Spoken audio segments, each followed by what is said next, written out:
We have an excellent keynote with Representative Rich McCormick from Georgia. If you'd like to join us up here, sir.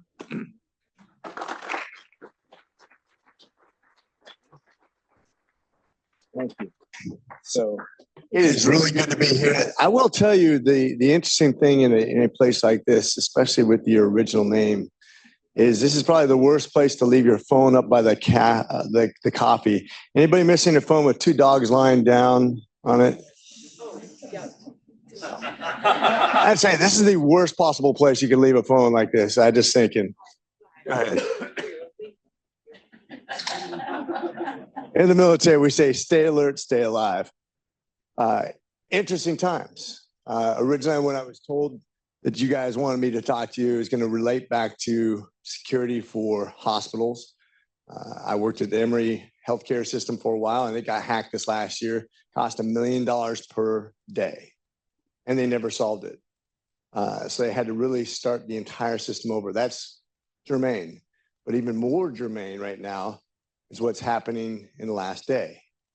If you think about what's happening in Israel and why it's happened, first of all, let me just get it out there.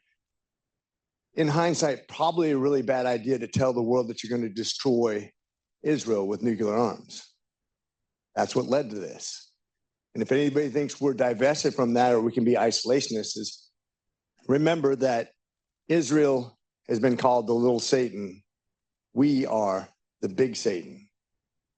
We cannot be divided from this war. We cannot be on the sidelines. For everybody who thinks you can be an isolationist, it doesn't matter where you're talking about in the world.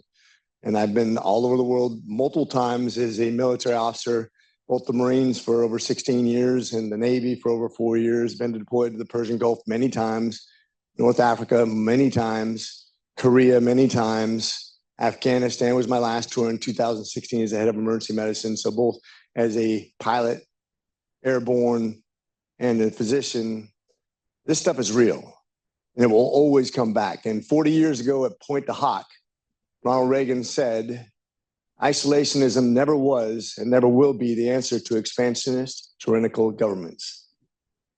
And that's the truth. When you have evil people out there,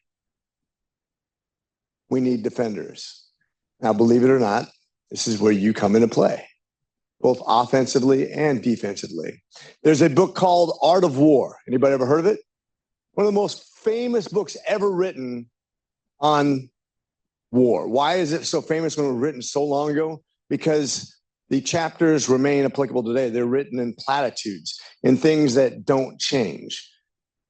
Certain books, I've read tons of books on warfare, and you can talk about Clausewitz and on war and bringing everything you have. But the thing about the Art of War, each chapter breaks down things that never changed in warfare. And one of the most interesting chapters is chapter 13, I believe, and it's about spies.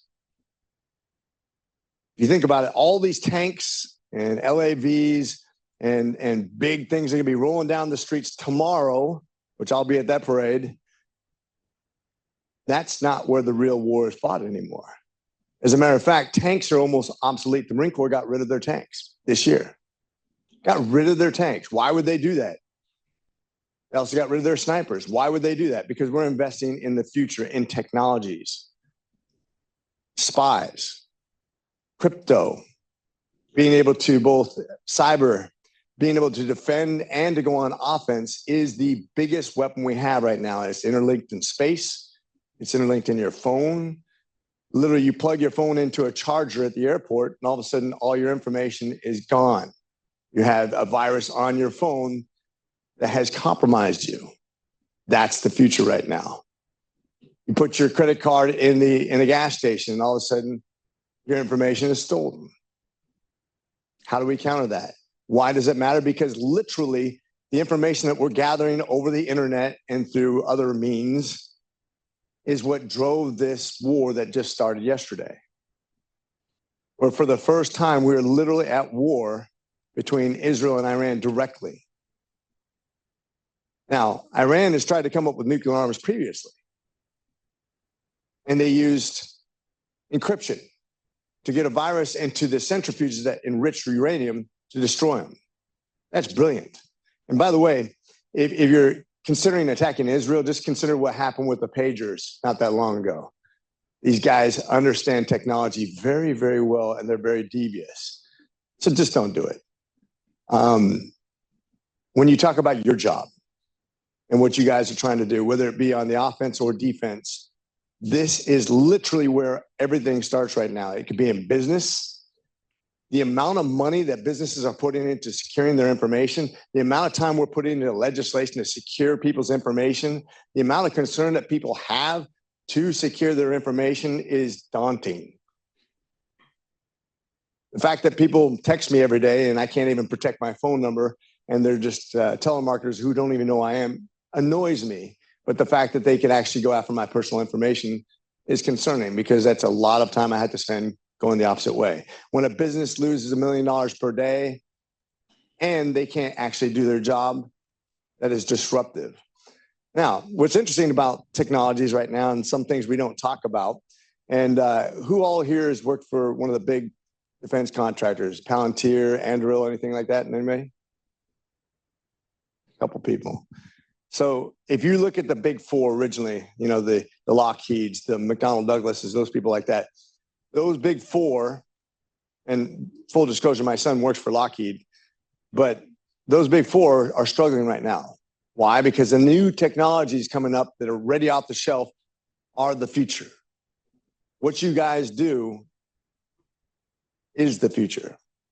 The cheapest, most effective way to disrupt anybody is through cyber. Because I can literally cut the head off the snake. You cannot communicate, you cannot launch, you cannot countermeasure, you can't do anything without having secure information. As a matter of fact, when I was a Anglico guy, which is a special unit that went out there and basically encrypted information and sent it back to headquarters and then brought steel on target, the most important part, the most frustrating part is having secure communications that the enemy couldn't get through, where you had frequency hopping and scrambling, and also secure communications they couldn't jam. That's the military. Now, in the civilian world, if you prefer, the ability to transfer information that you need to get your business done, to do your transaction, to secure that credit card, whatever it is. And by the way, 70% of the world's fintech is done through Georgia. And the biggest portion of that is in my district. So it's very germane to what I do for a living, is making sure that information is secure so we can go ahead and make money and keep you safe at the same time. But that's the future. And that's what you guys have to be aware. Now, tell me again, what's the original name of this group? Hack the Capitol. Hack the Capitol. Probably a good name to change. That's why it's critical effect now. Critical effect. Critical effect. I think I've just outlined why this is critical and why the effect is real.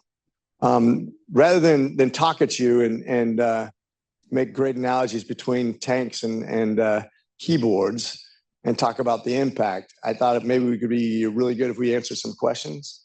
It could be on legislation, it could be on tactics, it could be on strategy, it could be on war, it could be on whatever you guys want. But I think this is where maybe some more interesting conversations happen. By the way, it's really funny when you have a Marine talking about AI and technology. I learned how to use a computer while I was in the Marine Corps. And it's probably like a scene out of Zoolander where, you know, the files are in the computer. I still feel like that, but I have put in an immense number of hours into studying this. I've read tons of books. I've been with the experts, very good friends with several CEOs on technology companies. And I treat this like a PhD course. I have my MBA, I have my MD, but this has like been one of the biggest learning curves for me that I've ever had. This stuff is the future. Thank you for coming. Thank you for your service. And we're especially interested in your medical experience. A huge thrust of this year's conference has been our concerns over 2027 in Taiwan, specifically Volt Typhoon, because we know they're in our water facilities. We know they're unguarded. We know they're fragile. We know no water means no hospitals in 2, 4, 6 hours. So to protect the American public and timely access to patient care, what's the best way for, it seems like all the typhoons have kind of been blurred together and lost in the arguments. What's the best way for this technical defender protector community to partner with Congress to get a little bit more critical mass on Volt Typhoon preparedness? Yeah, so first one is not to overregulate. One of the big debates we have right now, you heard Marjorie Taylor Greene talking about it. When Marjorie's talking about technology, just saying. Just saying, but when you have 50 different states with 50 different regulations, you guys trying to advance your technologies, try to figure out how to develop AI or quantum or anything else that's going to take not only interstate commerce, but international commerce. If we put all those regulations on you as a business or as a technology, we will lose. 50% of all AI researchers live in China right now. They are an adversary. They're absolutely, since 2015 in the Made in China initiative, they have tripled their economy. They have cheated their way to the top. They've been sued by the World Trade Organization, specifically us, 27 times, lost every single case, and just get better at what they do. They're for real. They're playing for keeps. They have a decreasing population. They're going to have a struggling economy. The way they win is to be on offense, and you can do it deviously. So it's not even, you're not even taking credit for it. And one of the coolest things in my experience in DC has been go to Cyber Command and seeing Marines literally being hired from professions and from schools to do cybersecurity, which is just to be on the offense and actually go after people. And what's funny is right now we've reserved certain technologies to not even use, so people won't be ready for that time, which is kind of hard. It's like having a nuclear arm. There's some leading edge technology that you don't want to use because we're not ready yet.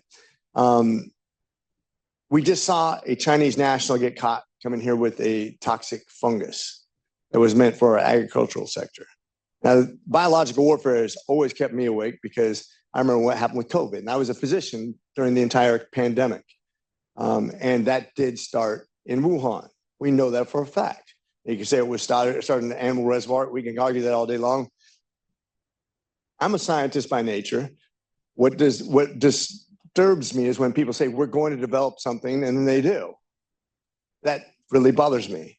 When you talk about medicine, when you talk about the application of technologies in defense, the best thing I do is have you guys go there and actually be freed up to test each other, but do it out in the open so we can actually see what's out there and how you guys get better at your job. When we're in the military, we don't just practice against imaginary foes. We actually go to the best training you can go is against op force, which is always better than you because they do it for a living, and then see what the enemy had to provide if they were their optimal selves. And so when you guys compete against each other in this arena where you actually openly go against each other and trying to evade each other using whatever technologies, whatever methods you have, and oh, by the way, has anybody used quantum yet? Of course not, because it's not online, but it will be. And the first one online is going to have a major advantage over everybody else when it's practical, and it's coming. The amount of money that's being sunk into that technology, when you combine that with AI, talk about code cracking and what we're going to be doing in the future. Once again, you guys are going to be on the front line. You're going to feel the run of it first. And we as legislators are going to be, just like always, trying to catch up as we do our reactionary politics rather than proactive politics. That's just the way it is. I can tell you a million times where I have great ideas, but as Elon Musk told me the first time I met him is when he was asked, what's your next big idea? Now, when the richest man in the world is talking about his next big idea, I lean and I take notes all the time. It doesn't matter, Democrat or Republican, I take notes on successful people. And he said, I have a million ideas. I can't go to sleep at night because I have so many ideas. But the question is not what is my idea, but what can I execute? Profound statement, right? So in other words, when you guys want to know what the next future is and how we're going to defend it, what you guys do on a daily basis in developing your technologies, both offensively and defensively. And I think I'm a rugby guy and I'm also a Marine. So I always think a good defense is a good offense. And so we learn to be proactive. We learn to defend against proactive because as you guys develop new techniques and then test them against each other, we get better. We harden our targets and they will always go for the weaker links. So don't be the weak link.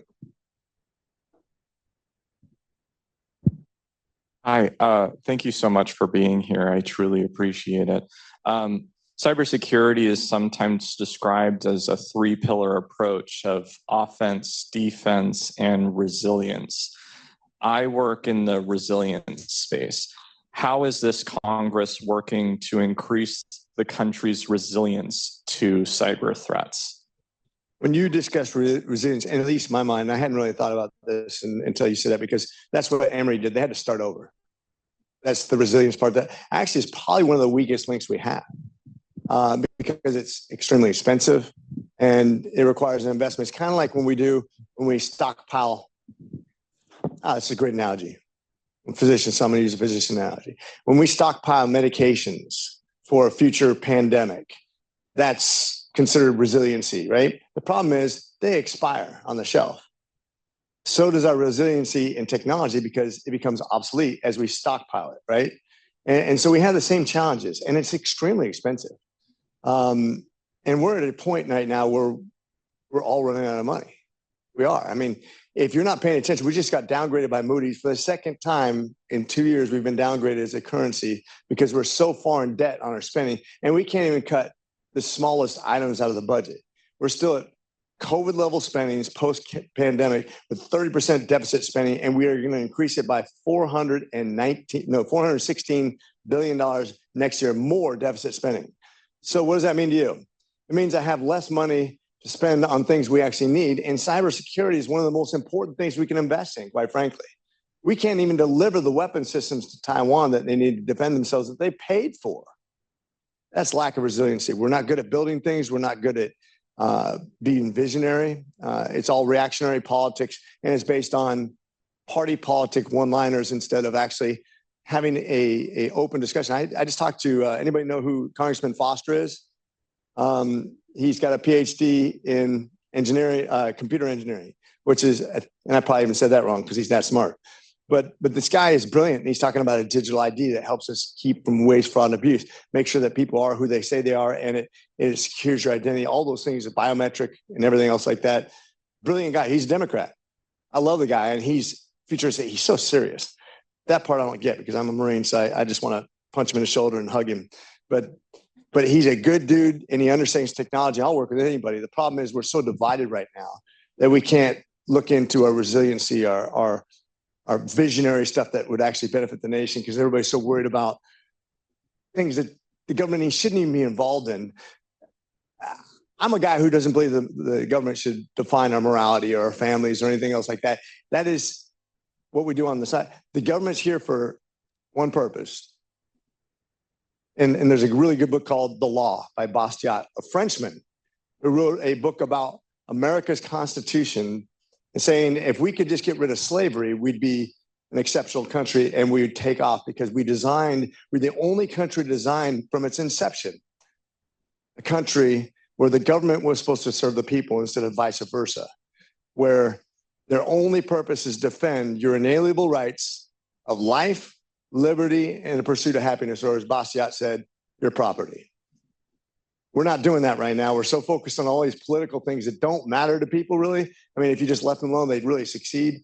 That's why we don't have enough money for the infrastructure and the resiliency, and quite frankly, for a lot of other things that could be very useful to people. But there are people out there, we're going to have to wake up eventually, because eventually that politics stuff is going to have to get sidelined. We're going to get some things done. Sorry, it's a very long-winded way of saying we suck. By the way, politics is kind of like Hollywood for ugly people. It's become this thing where all the attention is put on people who raise all the cane in their own party as well as the other people. They scream the most, they get the most headlines, and they get nothing done. Congressman, how you doing? First of all, you bring in some outstanding background and expertise to the Congress. I appreciate that and your desire to serve. Lucia Niemeyer, former SAS staffer, Senator Armed Services Committee staffer for 11 years, also as an Assistant Secretary of Defense. So I've seen both sides of trying to handle the cyber issue. What I'm seeing in the nation is we've got an existential threat. We've got a multi-billion-dollar business to include the risk associated with ransomware attacks. We don't have an active cyber caucus. It's sleepy. I'll just lay it out there. And we don't have an industry voice that's collective that we can bring to you with ideas. So Layering Commission did a pretty good job. We've been riding that wave even before you got in the Congress. The recommendations of the Layering Commission. How do we improve the interaction and communication between the experts in this room and the staff on the committees and your staff to be able to promote good ideas for protecting this country? Right now, as you know, cybercom's not doing its job. And it says in a review, so we're in a critical stage in our country's defense where we don't have the agency stepping up. How do we improve that communication between the two bodies?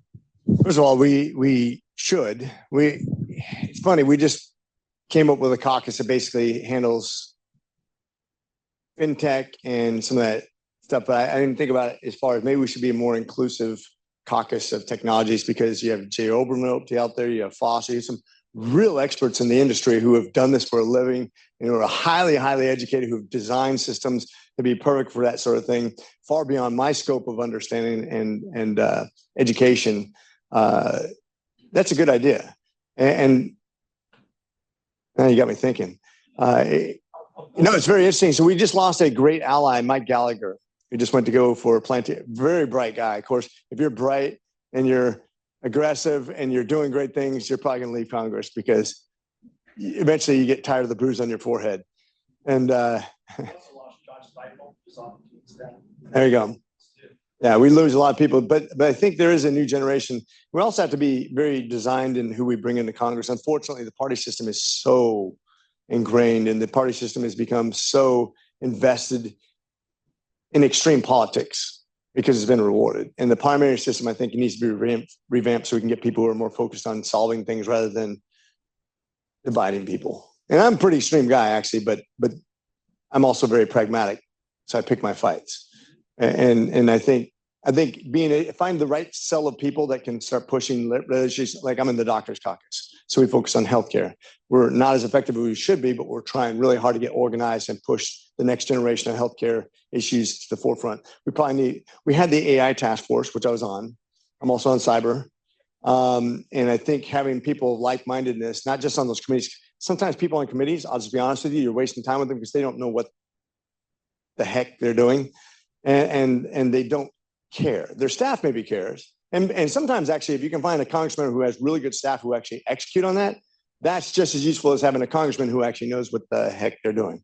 And so maybe that's one thing, is having a caucus so we can identify those people, recruiting those people that would be useful, or at least with staff that are useful. The only problem with staff is they move around. And if they're really good, they move to the next person who's actually getting things done. And so we look for the most effective people we can actually recruit. That's how I was recruited into cyber. Is Mike Gallagher approached me and said, "Hey, I want you on my committee." And so I was like, and I would have never thought of it. That's actually what brought me into this room right now, because if it weren't for Mike Gallagher, I would have never gotten into this. And I, like I said, it's an educational experience for me. I take it very seriously, but I wouldn't have done that if I was focused on other places. Thank you. That's my honor. Thanks. Hey, sir. Elliot. I spent about a decade on the Hill, and then was at the White House for 3 years. Now in the private sector, actually at a company that has an office in Alpharetta. I think there are a lot of common. By the way, for those of you who don't know, Alpharetta is where I live. It's in the heart of my district. Top 5 in wealth in the entire nation out of 435. Number 1 in voting results. Number 1 in education in Georgia. I'm just a little proud. Thank you for living in Alpharetta. You owe me $20 for mentioning Alpharetta after I think, there's a lot of misconceptions about how Congress works. And to the larger point that Lucian's making, I think engaging directly with your own member of Congress as a constituent can be much more effective than you think it can. So is there any advice you have for the room just on insights on how you make decisions as a lawmaker and how you recommend? Certainly caucuses and committees are great, but how do you recommend folks engage generally with Congress? So the most effective physicians, for example, on protecting their own interests have been orthopedic surgeons. Why? Because they invested in lobbying. Lobbying sounds like a dirty word. It's not. It's an educational experience. And some of the most effective lobbying groups are actually the ones that are just the most tenacious, the most aggressive, the most able to convey an idea that matters and explain to the congressman or their staff why that matters to them and to their constituency and to the future of America. If you're able to design the conversation around that and make it concise, some people just ramble, but if you can make it concise and bring it home and describe exactly the economic or security impact, you win.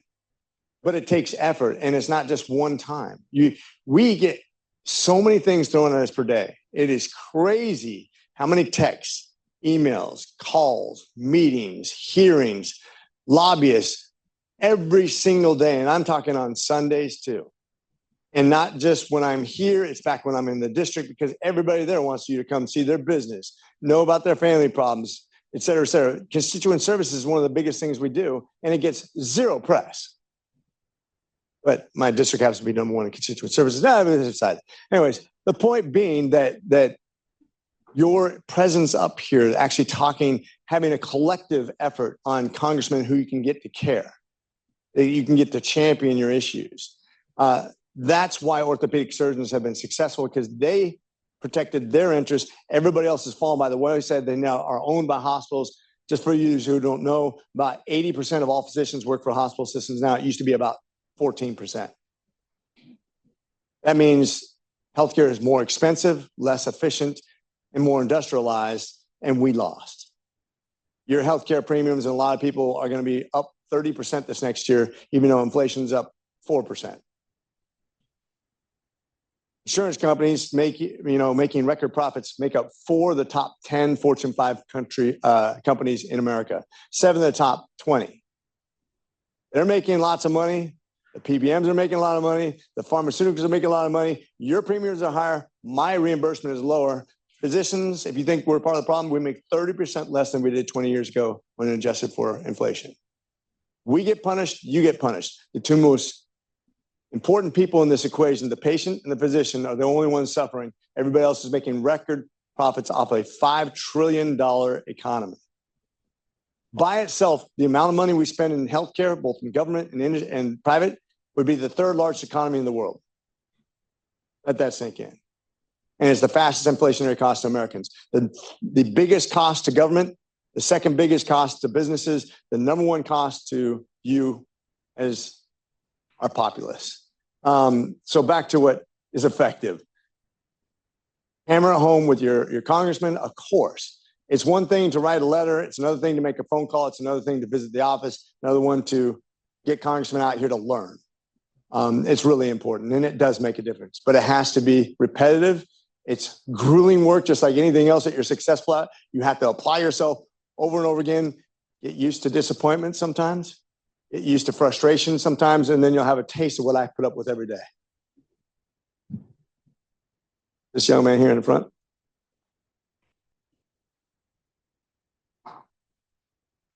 Hey, how's it going?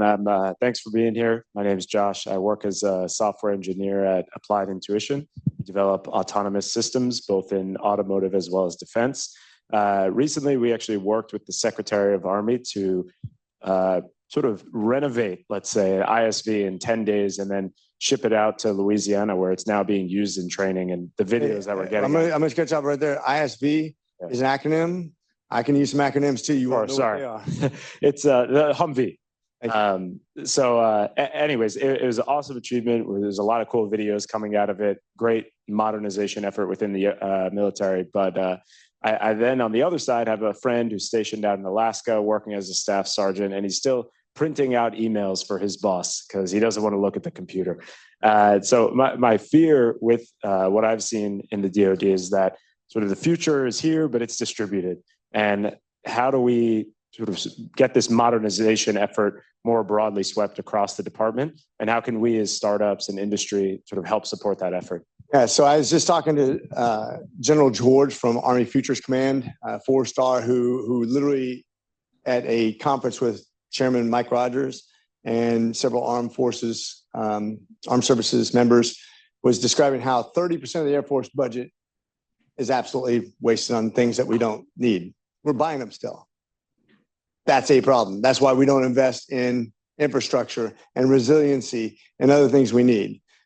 First one is to get rid of that. And we're working on it right now. We're trying to get people who protect those things to realize they can actually convert those things to more useful things. The other one is understanding what works. Now, traditionally, and you just talk about autonomous, I literally yesterday in a hearing, I was asking about autonomous systems as navigation. So right now, all the 155 rounds, which is the artillery pieces that we've been using in Ukraine that we ran out of and everybody's freaking out, they don't even use them anymore. Why? Because triangulation counterfires has made it obsolete. So you need maneuverable weapon systems that can drive themselves, autonomous systems, if you will. We're using drones that were, semi-autonomous, but they're getting jammed. All the satellite comms was being jammed. And so we started using actually fly-by-wire, which is a throwback where you actually have a cord attached to your drone to deliver it up to 40 kilometers, which is pretty cool. I always said it'd be really weird if your best countermeasure is a big pair of scissors. Or imagine being the president right now. And I'm not talking about Trump, I'm just talking about any president. And you could have a drone that fits in the palm of my hand that could deliver a 3-gram explosive to your head by sitting on the ground, analyzing everybody, identifying you visually without anybody being connected to it, and then fly to your temple and explode and kill you. That's here now. That's the future. And that scares the hell out of me. Yeah, I mean, what are you going to do? Hire tennis pros with big electric rackets? I don't know what you're going to do for security. It's a horrible challenge because measures and countermeasures. My concern was, and there's a really good book called The Kill Chain. If anybody's read it, it's about the future of warfare and autonomous systems and countermeasures and how legacy systems are very vulnerable. When I say legacy systems, I'm talking about aircraft carriers, battleships. I can't really say that about submarines. Submarines are still in the leading technique. That's our one major advantage we have over other countries. But I'm always worried about saying autonomous because now you're talking about killing machines that literally don't have any guidance from us. But that's the only way to guide them now. They terrain read, they identify things, and they explode. You can't countermeasure them, except for by high energy focused weapon systems, which destroy everything in front of them. But the point being is that's where we're at right now, and it's a very scary because I don't know if you guys ever heard of Cyberdyne Systems, the Terminator and all that stuff like that. They have a Cyberdyne Systems in China. Now, luckily, there's another book called Nuclear War that talks about the future of nuclear war. It just came out last year. It's also a very frightening book. You don't want nuclear arms controlled by autonomous systems. Now, one country specifically in the world who has a lot of nuclear arms is Russia. They're the only country who has not agreed to go off on an autonomous countermeasures system. That means if it misreads what's happening, it will automatically launch weapons, and that'll be the end of the world.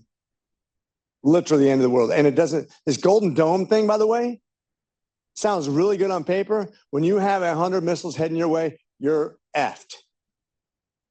It is coming at Mach 15. It's like shooting a bullet with a bullet. Good luck. I'm not saying we couldn't take out some of them, but it's Iran and North Korea are the only two we can defend against, and it wouldn't be from coming back in. You got to catch it on the way up. I got some ideas on that, but we'll talk about that later. I was just talking to Chairman Raj. I got a million ideas. The question is, what can I execute? And so back to your automated systems, everything. So if you look at the companies that are surviving, and when General George talked to us about the future, the big four are in trouble because they're still doing the legacy systems, thinking 10 years of development, 10 years of incorporation, and 10 years of sustainment. You could be one CEO for 30 years on one contract. Those days are over. You got people like Palmer Luckey who literally is designing weapon systems off the shelf that he paid for, and then they outperform everything that just took 30 years to develop. And he does it in a year. That's the future. And that's what you're going to have to be prepared for, both on autonomous systems, but also on cyber, because cyber is developing so quickly. And once again, I always go back to quantum. When that stuff comes online, you guys are going to have to relearn again everything that you know. And I hope you guys are ready for that, because it's going to, in 1 year, you're going to have to totally transform the way you think.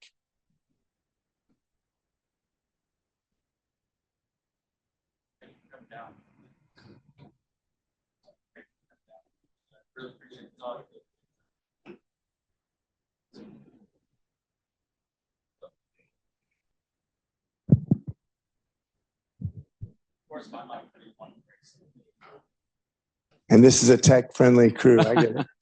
Thank you so much. So appreciate you coming down. Appreciate your time. Appreciate your thoughts. Augusta local here. So it's always nice to see some representation from Georgia. I did have a quick question. So from the cybersecurity side, and in the theme of having a critical effect on adversaries, there's been a shift from the traditional indicators of compromise thought, which is inherently reactive and generally useless, to more of a preemptive and proactive approach in cybersecurity. Are there any policy discussions or legislation winding its way through that you could speak about on that? Policy, no. Luckily, from a strategic or not strategic, strategic is up to us, right? Preparing for that. But tactically, yes. The cyber cells that we have right now are active. They're employing, they're actually learning. But we are keeping a couple things up our sleeve because once again, if you look at once you apply those things, whether it be, especially on the offense, then people adapt and they learn. And it's kind of like what we're doing in Ukraine right now. We're learning a crap ton of, I'm trying to watch my language, you can tell. I'm a Marine, so I'm just being very careful. But we're learning a lot of stuff from Ukraine right now on the future of warfare, and they're adapting very quickly. But we haven't applied everything because we don't want to show our hand. Does that make sense? So yes, we are preparing. Yes, we're looking to the future. We're trying to stockpile. We're trying to be more resilient. We're trying to be more forward thinking. But at the same time, there's not enough people in Congress that understand. Luckily, they are in the military. Yes, there are. And so we're even Marines are starting to divest from things that were legacy systems into the future. And even when the Marines have invested in cybersecurity, you know it's for real. And I literally remember people who were taking care of our tech stuff in the Marines when we first had, this is how old I am. I went to college without a computer. Never owned a computer in college. Matter of fact, not until several years, I think I was almost a captain by the time I owned a cell phone or a computer. I was one of those guys that would want to print off their emails, but I didn't have anybody working for me, so that's a problem. But I remember the first time I heard a fax machine on the other end, I thought the phone line had gone crazy on me. I just didn't understand what. That's how bad we used to have the technology where the carbon paper rolling off the thing. That was our fax machine. It was then you tore it off. Now we're here where the Marines are literally coming straight out, promoted into a specialty program where they are offensively trained, defensively trained, and they're going after cells overseas without ever leaving DC. It's kind of cool. So yes, we are preparing, but we have a long ways to go, and a lot of congressmen don't understand how important this segment is, but I think we're getting there. Sir, thank you so much for what you've been doing today. And we've been doing this for 8 years. We've worked with over 30 members of Congress. And I'm going to add another superlative to the ones that we have already been proud of with Alpharetta, that this was the most candor and the funniest keynote we've had yet from a member of Congress. So definitely number one there. You said the funniest? Yes. Well, looks aren't everything, so it's good. Yeah. As one officer to another, I can appreciate that. Thanks. Appreciate you. Thanks, guys. Appreciate it.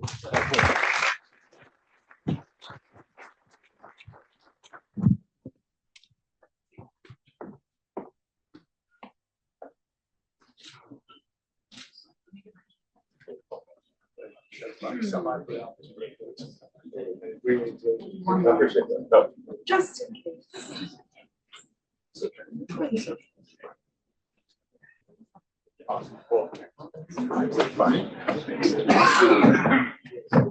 Thank you. Okay, so we'll be picking up our schedule. Obviously, we're going to be shifting about 20 minutes. So just work that into what you see, and we'll be kicking off a panel here in a few minutes. Great work.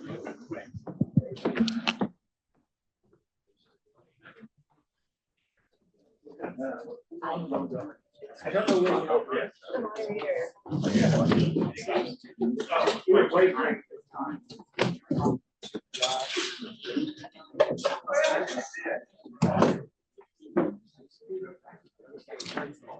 I was going to give you a shout out.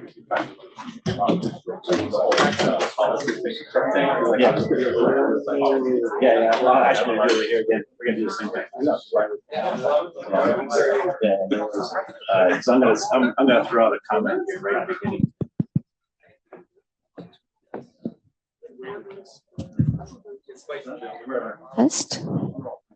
Test. I'm good. It's been a while. How are you doing? Yeah. Great to see you work. All right, it works. Good. Oh, okay. Yeah. Are you 5 or 4? We got Chris. Where's Chris? No, Cleary.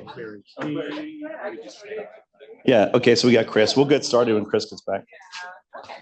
A red jacket. No, purple. Is it purple? Purple? I think it's mauve. Yeah. So when we do Q&A,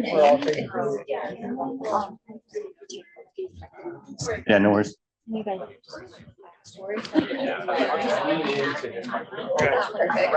I think that's all. That's